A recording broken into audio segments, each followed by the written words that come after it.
Hi, my name is Rachel. Welcome back to another YouTube video. Happy 2026.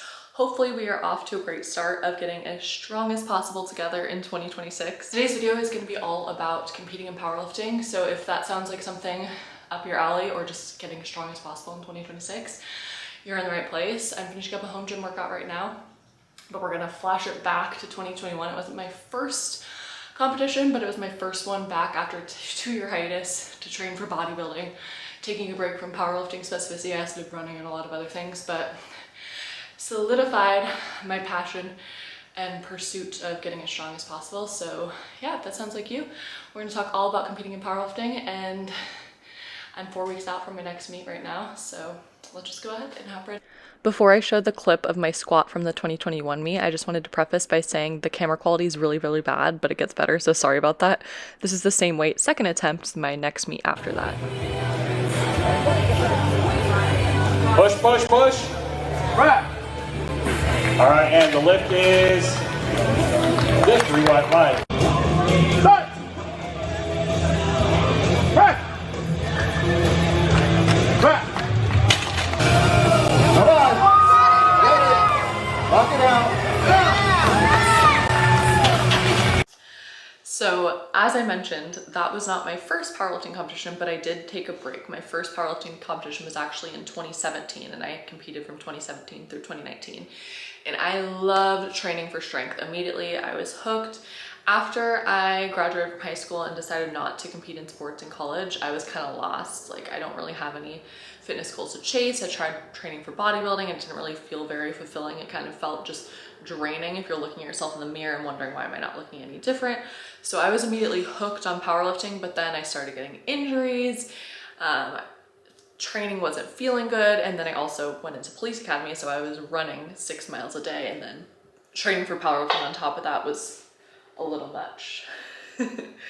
My daughter's waking up. I will finish that thought later.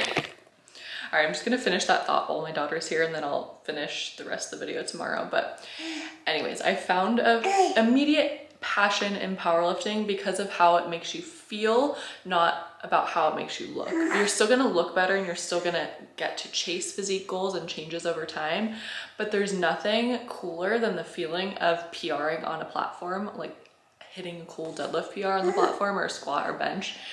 So I was immediately hooked, and when I got back into it in 2021, I was like, okay, I need to get a coach. I need to make sure that I'm progressing week to week, and that I'm managing injury management, making sure that I'm staying healthy. And then my journey from 2021 until now has been so much different than the first go around with powerlifting. And now, even though I'm not going to be quite at my all-time PRs at this next meet, I'm still gonna be pretty close to where I was in 2024 before getting pregnant. So now I'm going to break down the overall structure of a powerlifting competition. So you start with squats, and for every lift you have a first, second, and third attempt. Your first attempt is something very easy that you could triple on a bad day. That was 237 for my opener, and you also get judged. 3 white lights is a good lift. 2 white lights is also a good lift. You need at least 2 out of 3 judges to say that your lift is okay.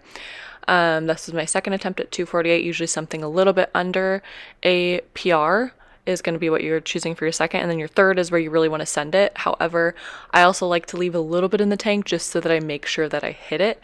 But we're going to cut to real time so you can get a feel for the competition ambiance. This is 259 pounds for my third attempt.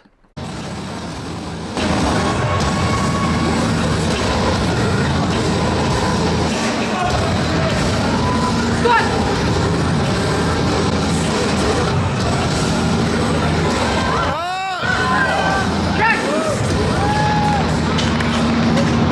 3 wides for Rachel, ladies and gentlemen.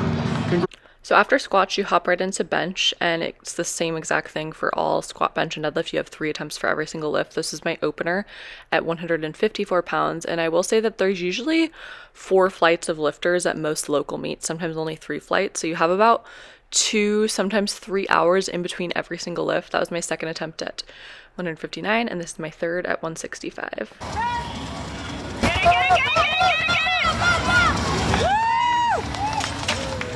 And last but certainly not least, we have deadlifts. This was my opener at 341 pounds, and then you'll see my second at 363 pounds, and also my crazy approach to the bar. I really have to get in the zone on deadlifts. I do not do this on squat or bench, but this has just always been something that I've done. It's the only way that I can get myself to be in the zone to pull that much weight, and also deadlift is just my strongest lift. Like, I only squatted 259 pounds, but this is 363. So anyways, don't judge me.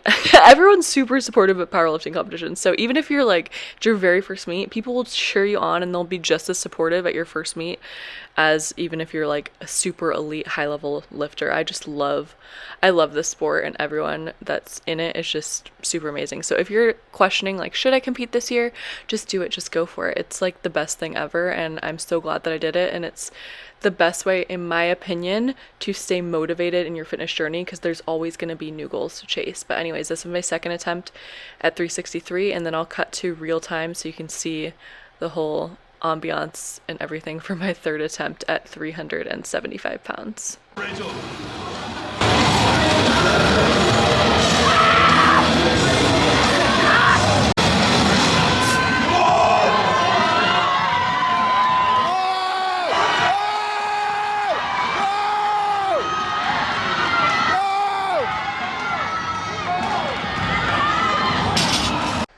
And let's replay my defeat for this lift.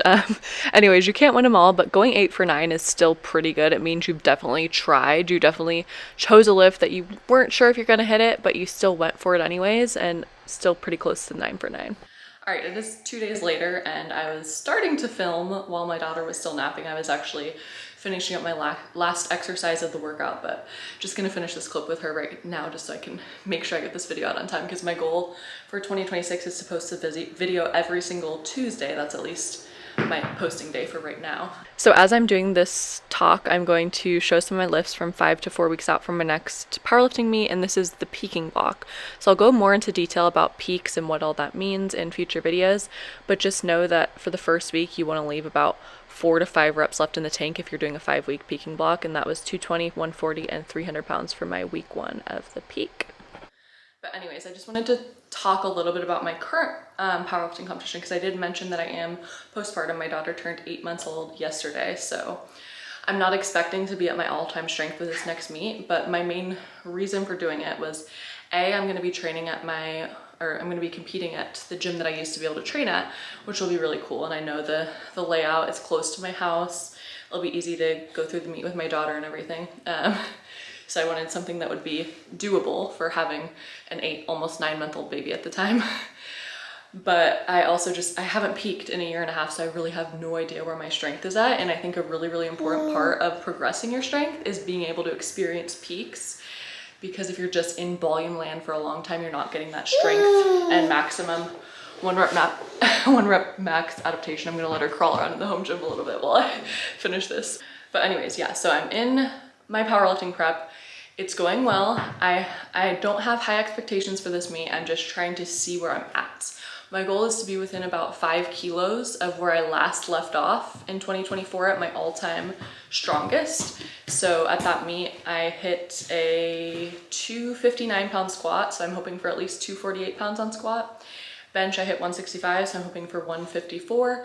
And then deadlift, I hit 363, so I'm hoping for at least 352, although I have hit 369 before. My daughter is chewing on the cable pulley. You're silly.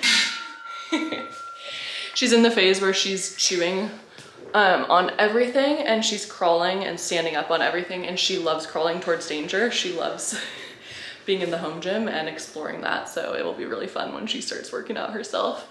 But obviously we got to get her walking first before that. But anyways, I'm really excited about this peaking block because I have a more conservative approach, and even though it's my 13th meet, sorry for this very sporadic clip. I'm just trying to film it because, like I said, I want to be consistent this year, and I want to have just like a fun place for us to hang out and talk about getting stronger and all the things. But yeah, just gonna have fun with it, low expectations. I'm gonna document the rest of my peaking block. I'm 4 weeks out right now, so by the end of the peaking block, I'm hoping to be at, I want to say 235 at least on squat, 155 on bench, or at least 150, which I already hit last block, and then 335-ish on deadlift. my deadlift usually peaks really, really well, and the goal is to stay healthy. I'm feeling a little bit funky lately. My lower back has been kind of iffy, which has been holding back my deadlifts a little bit. We're gonna crawl again. But yeah, anyways, let me know what you want to see on this channel. As always, I'm going to be talking about all things health and fitness throughout this year, and I'm going to be posting every single week. So really want to make videos about whatever you're struggling with in your health and fitness journey, or just any topics in particular that you would like to talk about. I would love to talk about those in future videos. The end of that clip got cut off, but anyways, thanks for watching this video. Let me know what you want to see on this channel in 2026. I'll do a lot of home gym workouts just because it's easy to film while I'm working out, because I'm not gonna whip out a tripod and like talk to myself in a commercial gym workout. But when I'm doing home gym workouts, that is possible and doable. So I'll keep doing that, and I'll keep talking about all things health and fitness. But let me know what you want to see. Hope you have a great rest of your day. Thank you for watching, and I'll see you next week for another video.